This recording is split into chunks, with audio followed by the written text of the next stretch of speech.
Marcus, how you feeling about tonight? Excited, very excited. We get to come back and have a game 2 on our home floor. We get to come back and redeem ourselves and, try to, even the series. So this is always a great feeling. It's always a great day to be able to come out here and play in these games. You guys have been very good at that throughout the playoffs. What's the key to getting that redemption tonight? Just moving on to the next play. We can't worry about last game. We're on to today, and that's our main focus. Marcus, some talk about effort and physicality after the last game. How do you guys make sure that you meet that level you need to meet tonight? Got to start the game with it. We can't ease into it. We can't allow, those guys to throw the first punch. We got to be the one. A lot of the switches, I can't tell if anyone else talking. A lot of the switches, it seemed like guys were a little bit back on Jimmy. Jimmy obviously isn't usually a three-point shooter, so usually players want to give a little space, but he gets to a spot if he gets in space. So how do you guys like to defend him? Just make him. Oh my bad. Just to make it as tough as possible. You got to be physical with him. You can't let a guy like Jimmy be too comfortable because he's gonna shoot his shot regardless. So you just want to be as physical and make it as tough as possible for him. And hanging off of him and allow him to make plays, read the game is not the way to go. Marcus, you had quite an honor, the Bob Lanier Award, with your smart cards and everything you're doing for the kids. Can you talk a little bit about what that means to you to be nominated for that award? It was awesome. It's an awesome feeling,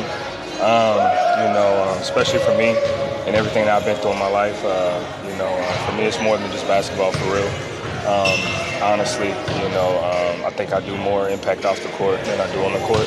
And that's just how I live, to be able to give back, to kids and hospitals and families that went through or going through what I've been through in my whole life, just makes me feel good as a person, but it makes you feel human again. Sometimes we get this platform as professional athletes.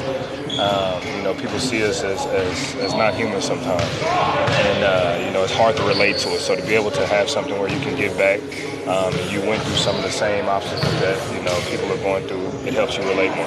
Have you seen Jason come into the locker room with a 10-year-old cancer patient? Yeah, it's awesome to be able to interact with the kids. Especially the ones, it's tough that the ones that aren't able to get out the hospital, the ones that are kind of stuck there, to be able to have these smart cards, to be able to go to the hospital, and just to put a smile on those kids' faces.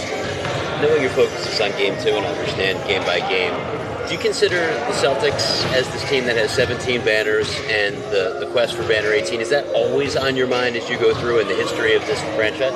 Definitely. It definitely is.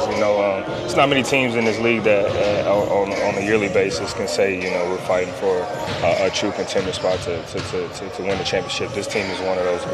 And, it has been for years. And, that's why they're at the upper echelon of this league with the 17 banners. And, for soaring 18th, that's always something here, and that's always the main goal at the end of the day. Marcus, do you look up during the games ever? I definitely look up during the games. I try not to as much, but it's hard not to. The history in that arena, it definitely brings a sense of joy, a sense of you just want to go out and make those guys proud. Cedric Maxwell would say you'd be looking at his number. Do you look at any particular number? No. There's no particular number. You're just taking it all in, all the numbers up there. You just take it all in, and you remember what those guys sacrificed and did to help pave the way for you.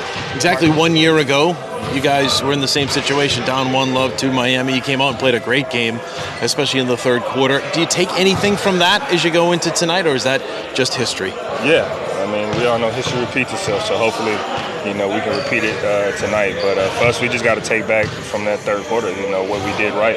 And that was, we were the attackers, we were the aggressors, and we weren't on our back foot the whole game. Marcus, last 2 games I've seen you holding your lower back a few times. How's that feeling, or are you kind of just managing? Yeah, back's fine. It's just I jumped a little early on a couple rebounds and just got stuck in an awkward position. Kind of, tweaked the back a little bit, but it's nothing major. I'm okay. There's nothing to keep me out, so I'm fine. How are you feeling physically at this stage of the playoffs? I know. Physically, I'm fine. I'm good. Compared to last year, I'm about 10% better than I was last year, which is good. So, and just continue to try to stay healthy and get better. What cereal would you recommend kids to eat this morning and every day as they get ready for the playoffs? Look at Smarts. I'm trying to tell you, get your sugar intake in, get your blood going, start your day off right. Marcus, coach has been taking a little fire for or not calling timeouts or maybe not doing the right things as a new coach? How are you feeling confidence level-wise in the coaching? Very confident. My confidence never varied from Joe and his coaching staff. He has a unique way, a style of playing. We love it. We just got to go out there and make him look good. Thank you, Marty. Thank you, guys. Thank you, Marty. No problem.